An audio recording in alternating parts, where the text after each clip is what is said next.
Okay, good morning, everyone, and welcome to our online webinar on Leading for Results, 3 Breakthrough Strategies for the Corona-19 Era. My name is Sarah Haffenden, and I'm the Marketing Communications Manager at UKZN Extended Learning, also known as UEL. In case you are unfamiliar with UEL, we are the continuing education unit of the University of KwaZulu-Natal, and we offer all the short courses on behalf of the university. So why are we offering these webinars? We at UEL on full support and compliance with the directive of a national lockdown which was issued to address the COVID-19 pandemic. So we have embraced the changes and have launched a number of projects aimed at providing free access to learning materials during this lockdown period. So one of these projects is our online learning webinars. So our webinars will continue throughout June on Tuesdays and Thursdays, and then from July will be offered once a week on Tuesdays. But please take a look at our final slide at the end of this webinar for further details on upcoming webinars, or visit our website at www.ukznextendedlearning.com. Please note that due to the nature of this webinar, we will not be able to address raised hands and questions throughout the presentation. So please would you post all comments in the Q&A area, and these will be addressed at the end of the webinar. We will also allow for live questions at the end, so you're able to raise your hand and if you have a question, and you can ask it live. So I'd now like to introduce you to our guest speaker for today, Dr. David Beattie. So Dave is a director of his own consulting firm specializing in leadership, strategic marketing, and delivering superior customer service and motivating for peak performance. He holds a BA from Bryan College, an MA from Middle Tennessee State University, and a PhD from the University of Port Elizabeth. And he is a registered psychologist with the Health Professions Council of South Africa. So Dave has over 25 years of seasoned consulting, training, and motivational speaking experience in public, private, and professional firms situated in diverse industries in South Africa, United States, and Europe. He has published widely on the results he has achieved and in his consulting and training work. His articles on mobilizing people in business to deliver both superior performance and deliver a superior marketing and customer service have appeared in such prestigious journals as the Harvard Business Review. So Dave is joining us today from St. Augustine, Florida in the USA. So welcome, Dave, and over to you. Thank you, Sarah, and good morning to all the folks. We're in Florida right now, and it's 4 o'clock in the morning, and we're going into summertime and the Northern Hemisphere, and of course y'all are going into the winter in the Southern Hemisphere. So thank you so much for taking a few minutes out of your time to spend some time with us at UKZN Extended Learning. I guess it's not very surprising to share with you the fact that we're all living in very profound social disruptions. Generations from now, people will look back on this period of our lives. And as a few times have happened in history, this will be one of the times that people are going to say, what is going on? And if you're right now thinking for yourself, what is going on? When's it going to end? How can I cope and how can I adapt to new situations? You're not alone. Many people around the world, in the United States, in Europe, and South Africa, and Latin America, are feeling the same way. But the question I'd like to ask you is, what can you learn from it? What can you learn as you go through this pandemic, as you consider your role as a leader in these difficult periods? We know that the quality of leadership can determine the fate of a country, of a community, of an organization, of your family. The quality of leadership can determine the fate of you, your community, and an organization and a country.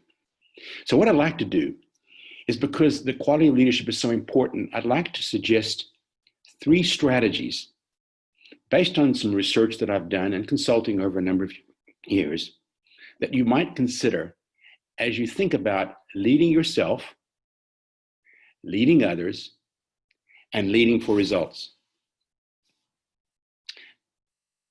I'd like to begin with a quick story that I think illustrates these three leadership strategies that were used by the CEO of eBay, Meg Whitman, in a crisis.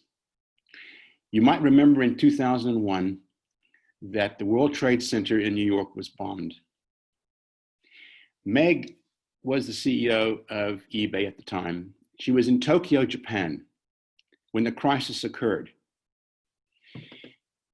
She learned of the crisis by turning on CNN, and she was shocked to discover that the World Trade Center had collapsed. eBay had offices and employees working in the World Trade Center. Immediately, she acted with decisiveness. She acted with empathy and understanding, got on the phone to her executive team who'd been meeting in Santa Clara, California, the headquarters of eBay. And she said to her team, guys, we've got to do three things.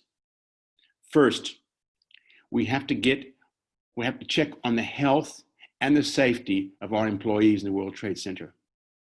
Second, we have to get our internet up and running.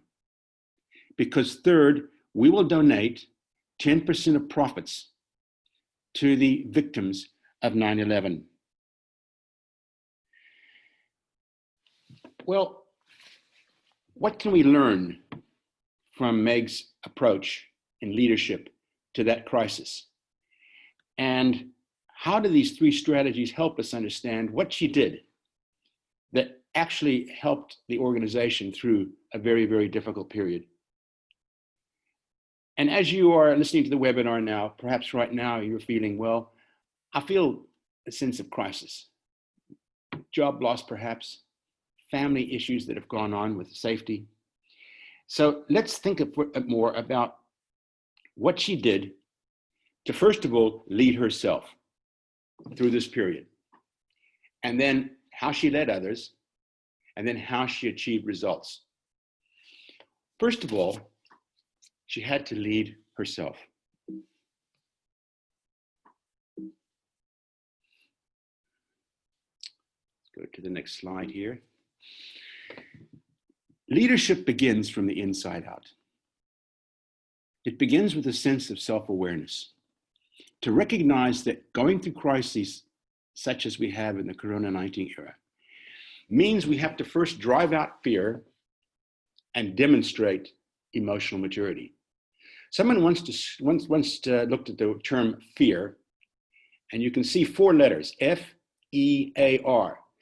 And what they said is you can define fear as fantasy expressed as reality. So a lot of the fears we hold are soap operas going on in our head.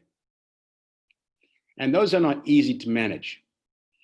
But leaders demonstrate emotional maturity. I'm not talking IQ here, I'm talking EQ, particularly during periods of crisis. So what Meg Whitman did was to consider, first of all, the safety and health of her employees. During the pandemic, health and safety are issues that are foremost in everyone's mind. We've got to get the economy going, but we also have to think of the health and safety of our people. And that's what Meg did.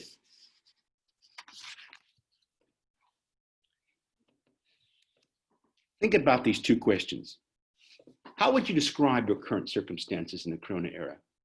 So take a moment after the webinar and think about the circumstances that you confront now that might be creating, in your opinion, some of the fear and anxiety and tension and perhaps the uncertainty that you currently have. Are there any feelings, thoughts, or behaviors you hold that are obstacles to holding you back from driving out fear and demonstrating emotional maturity? What are you doing that's helping you move forward in your role as a leader? And what are you doing that's holding you back? The first step for leading in times of uncertainty in the pandemic is look in the mirror, look inside, manage your fear, drive it out, and demonstrate empathy and understanding for yourself and others. So what we asked, what Meg did was she recognized that it was a crisis, but at the same time, it was important that she deal with her own sense of shock and dismay. The next slide.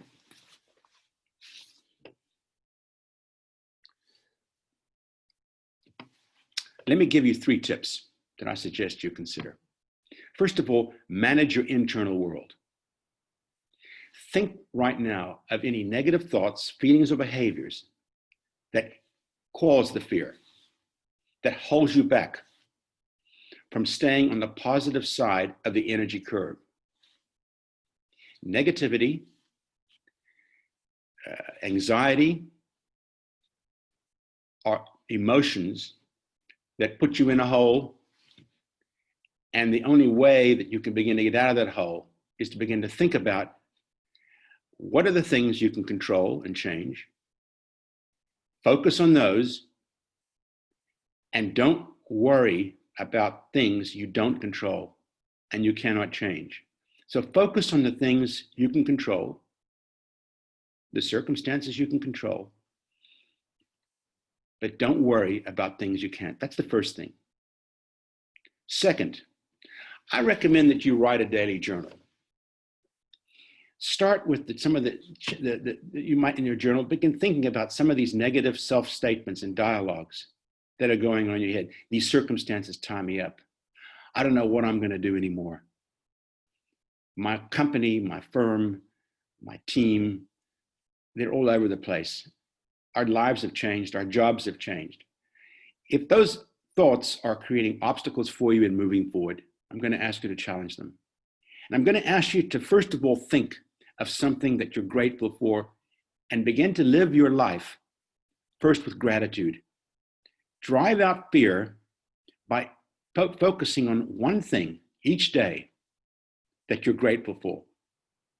If you celebrate with gratitude, it'll help you begin to fix the things that are wrong, the things that are not working for you. So first of all, think of something that you're grateful for, and maybe you want to do that when you're drinking coffee in the morning before you go to work. Third, support is important during this period.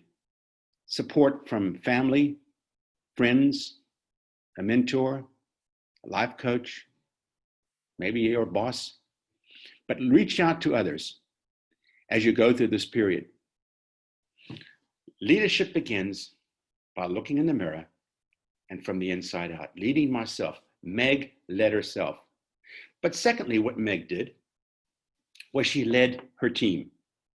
She got on the phone, be the next slide.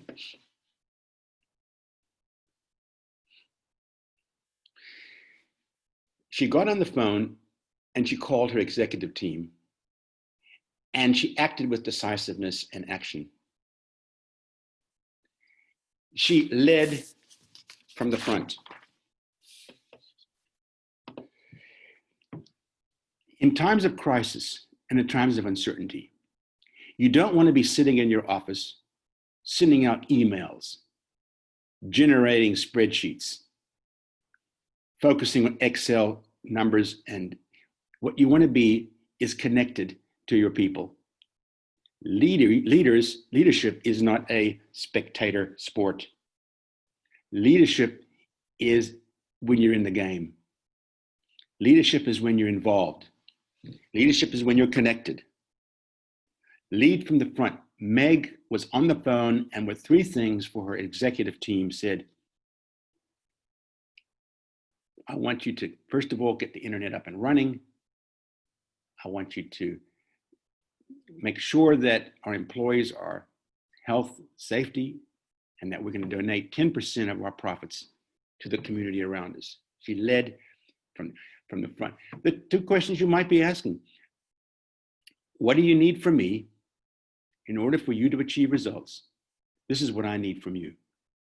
You might even begin, this is what I need from you, but finish with, what do you need from me to help you and support you as you go through this pandemic? 2 very simple questions that I would invite you to consider with your people. Second, be forthcoming about how you're responding to the pandemic. Communicate how you and your firm are addressing other crises from the pandemic, such as the health and safety of employees, families, working conditions. So you want to be open and you want to communicate. And communicate doesn't always mean telling people what's going on. It's also about what Hewlett-Packard calls naive listening. Listening, really listening to people, their concerns, their anxieties. It's the EQ element in leadership. With empathy and understanding. Communicate, communicate, communicate. Third, tell your team what you know and what you don't know about the current reality.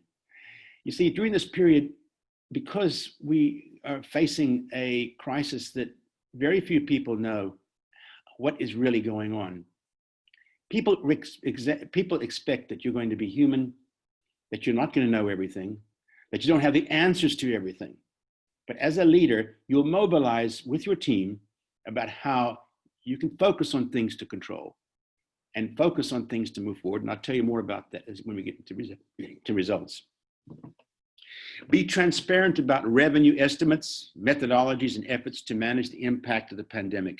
Every company today is focusing on where are we going to get the money, the cash, to keep our business going, to pay our employees. And as leaders, recognize that all of us are in the same boat.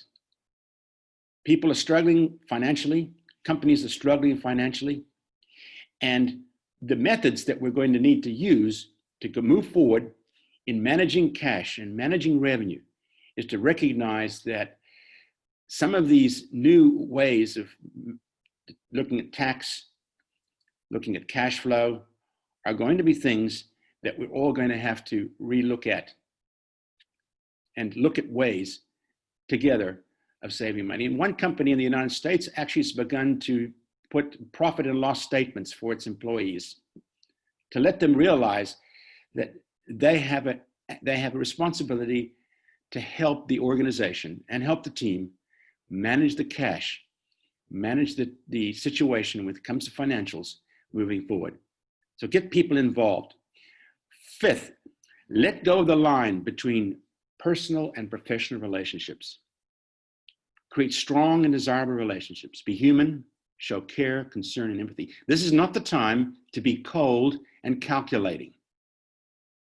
This is the time to have empathy and understanding. This is the time to reach out to others, to help them understand that everyone's feeling the way that they might be feeling, and that the fear that is holding them back can be replaced with positive energies, statements, focus on not only the team and the relationships, but also on task in moving the team and the organization forward. And finally, coming back to my earlier point, be visible. Be visible. Don't be in your office, but be out there with your team, with your people, formally and informally. You might do what I call LBWA. LBWA stands for leadership by wandering around, leading by wandering around. LBWA, be visible, be interactive, be supportive, be understanding, naively listen. This is what I need from you. What do you need from me? Finally, the question I'd like to ask you is, in your opinion, what's the one factor that has the greatest impact on your ability to achieve results in your role as a leader and your team? What's the one factor, do you think? Is it self-confidence? Is it persistence? Is it a sense of fear of failure? As psychologists have tried to understand in sport and in the workplace, the factor that has the greatest impact on our ability to achieve results. And Meg Whitman illustrates this. One of the three things she said to her executive team were targets, goals, get the internet up and running, manage the safety of our employees, give 10% of. How are we going to do that? Her executive team and her were going to work out the plan. And in fact, what actually happened was when she said that to her executive team, they answered back to her, Meg, it's already been done. See, sometimes leadership happens when you're not there. It happens when your team is competent and motivated and desirous, and you're reading off the same page. So she had put in place an executive team that she'd worked with, and she gave them the targets, and they had begun to work on not only identifying the targets themselves, but on how they were going to put in place a plan to achieve those. So what are we saying?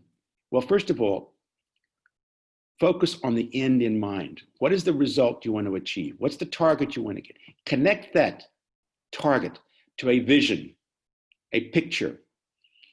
First of all, of what you want to achieve in your own life, but also the organization. Because the vision is something that's a lot longer than just short-term goals. It's connected to a big picture, a vision of what the company or the organization wants to achieve in the long term. And that is connected to the values of people, customers, employees. What do people value? What do customers value? Because you see, you're either adding cost or you're adding value. So focus on targets, goals, short term, connected to a big vision or picture for the company. And both the goal and the vision are connected to the things we value, what the company values.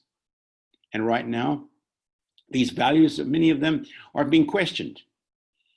But I'm going to invite you to consider that if you focus on the things that you truly value and your company values, whether it's customer service, whether it's quality, whether it's innovation, whether it's productivity through people, continue to focus on values that are more long-term and sustainable. We're going to get through this pandemic.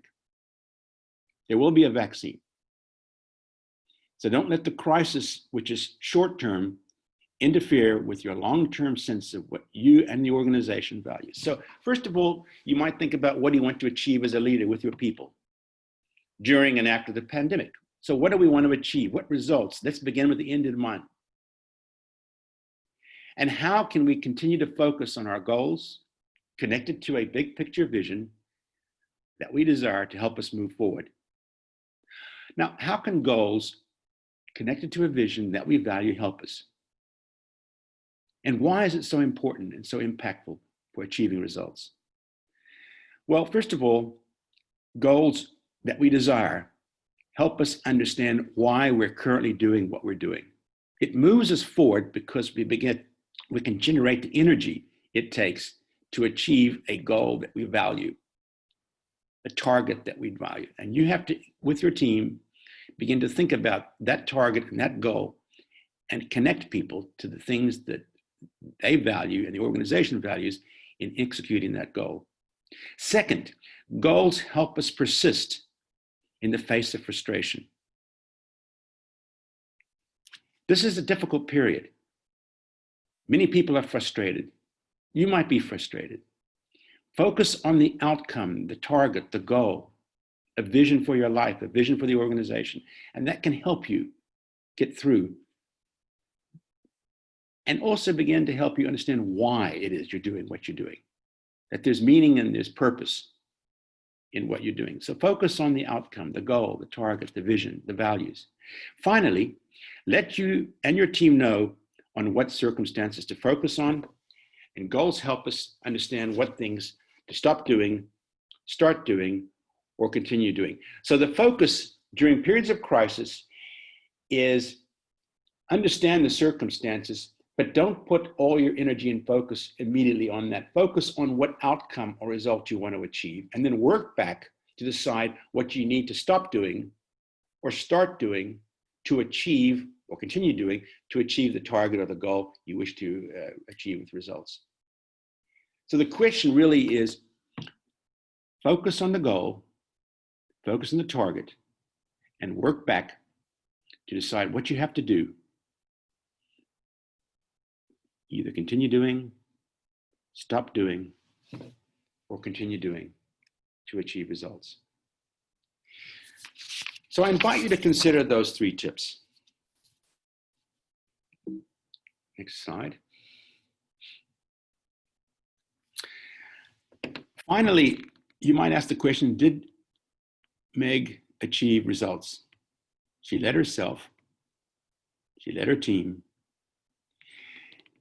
eBay achieved significant results. In fact,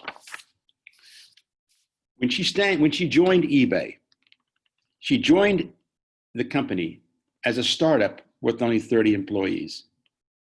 By the time she left eBay, the company had recruited and it employed 15,000 employees.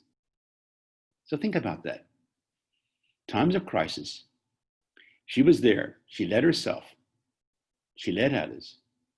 She led for results along the lines of the tips that I've suggested. She was able to grow this firm beyond the crisis, that when she left, she moved her size of her workforce from 30 employees to jobs for 15,000 employees. It was also listed, eBay was listed as one of the top 10 firms in the United States that employees said they want to work for. The quality of leadership can determine the fate of you and your team, your organization, the community, and the country. And the 10% that Meg said she would give to the victims of 9/11 also suggests and indicates that leadership is not only within the organization, but it's also in the communities that we are surrounding us. The families, the school kids, other people who are suffering the same thing. Organizations not only recognize that moving through the pandemic is not only for the company, but it's also for the community around them. I want to wish you well on your journey of leadership. And I say journey because leadership is not a destination. The destination is to achieve the targets, the goals, the vision, and the values. But it's a process of getting people on board, getting yourself on board. And I wish you well during this time of a pandemic. Thank you very much, and I'm open for questions.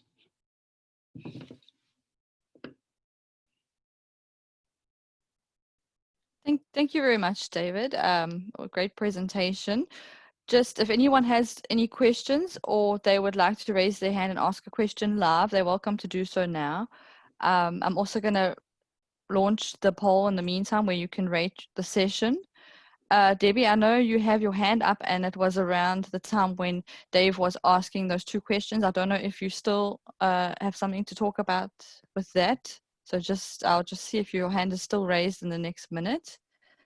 But with the slide that's up now, if you are interested in what Dave has spoken about, or you want to customize something similar for your own employees and your own organization in terms of a short course, you're welcome to contact either Sindiswa or Venosha, and their contact details are up there now.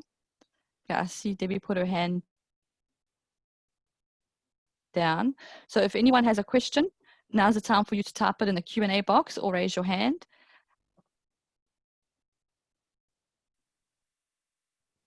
I'm also just going to put on the upcoming webinars just to see what we have in the pipeline. I'm just getting some good feedback, Dave. Just all good, brilliant session. So good. And then I think Debbie had commented communication love when one of your questions was out there with those 2 questions. If anyone else has anything else, now's the time.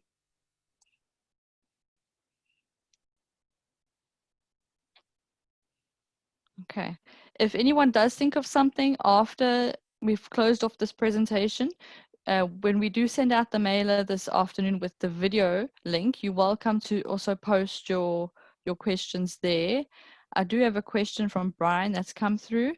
How does one lead specific team members who tend to focus on the negatives?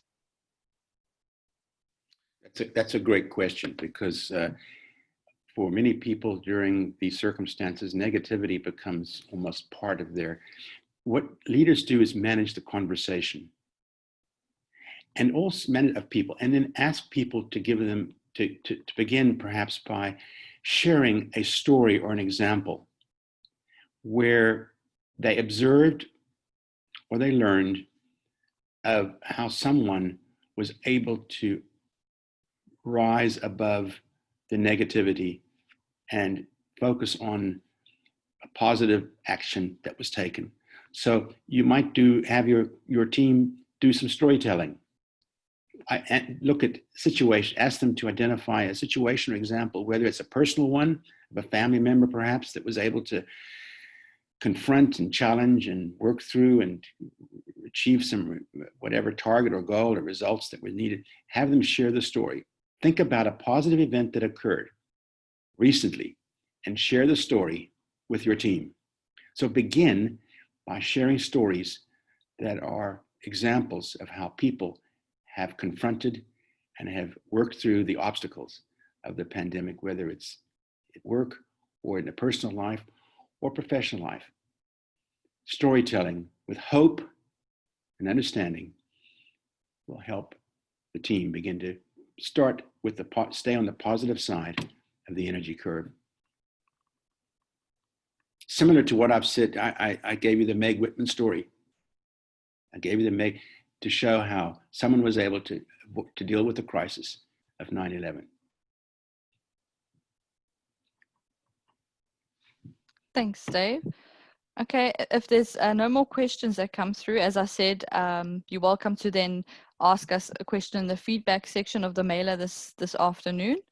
But otherwise, I'd like to say thank you to Dave for sharing with us today. Not only did you have to wake up in the early hours of the morning to facilitate, but you did an astounding job for your first live webinar, so congrats. And I'd also like to thank all our attendees as well for joining us today and engaging in the webinars. So as I mentioned, the videos and the slides, they will be available on our website. We will be sending out this direct link once it is ready. So please do take note of the upcoming webinars that are on your screen now, and do RSVP to secure your place. On Thursday, Zintle will be joining us again with part 3 of her There Be Dragons, Transitioning Through the Unknown. And this part 3 will be on cultural transformation, dragon slaying. And then next week we have a new facilitator joining us, and his topic will be on business disruption in a pandemic-driven world. We also have a few online courses that we're offering for free during the lockdown period. So we're sharing our own courses as well as partnering with others, so in order to provide free access. So please visit our website, www.ukznextendedlearning.com, to see what we have on offer. But otherwise, we hope that you enjoyed this session. Yep, just a few thank yous coming through, Dave, on the Q&A box. Thank you and God bless. Thank you, Dave. Thank you. Yeah, so we're glad that you enjoyed the session. Stay safe and we'll see you next time.